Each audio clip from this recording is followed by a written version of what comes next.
This is my top 5 performance of Nepal. यो T20 world cup क्वालिफायरमा चाहिँ नेपालको तर्फबाट सबैभन्दा राम्रो चाहिँ कसले पर्फर्मेन्स गर्यो त? तपाईँको हिसाबमा कुन कुन प्लेयरहरू छुटे कमेन्ट गर्नु होला। सो म चाहिँ र्याङ्क बाई राखिरहेको छु प्लेयरको योगदान अनुसार। सो म 5 नम्बरबाट सुरु गर्न गइरहेको छु गाइस। 5 नम्बरमा को पर्छ तपाईँको हिसाबले? सो मैले राखेको छु 5 नम्बरमा सन्दीप लामिछाने। सन्दीपले 6 म्याचमा चाहिँ 12 विकेट लिएका थिए।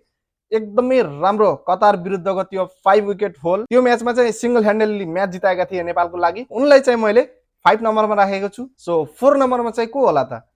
4 नम्बरमा पर्न सफल हाम्रा आसिफ शेख। 6 म्याचमा 195 रन हानेर 2 वटा 50 बनाएका थिए। इट्स मिन्स अर्धशतक, 2 वटा अर्धशतक बनाएका थिए। उनको चाहिँ छोटो छोटो क्यामियोहरू आइरहेको थियो, तर 250 चाहिँ एकदम इम्पोर्टेन्ट इनिङ आयो त्यो चाहिँ। सो उनलाई चाहिँ मैले 4 नम्बरमा राखेको छु। 3 नम्बरमा चाहिँ को पर्यो त? 3 मा पर्न सफल भएका छन् दिपेन्द्र सिंह ऐरे। उनले चाहिँ 5 म्याच खेलेका थिए। 5 म्याचमा 116 रन अनि 4 विकेट। अनि त्यसैगरी द मोस्ट इम्पोर्टेन्ट थिङ भनेको के हो त? 5 म्याच 5 रन आउट। त्यो वर्ल्ड रेकर्ड नै राखेको छन् उनको थ्रो। ओ माई गड, थ्रोहरू यस्तो थियो कि म्याच टर्निङ रन आउट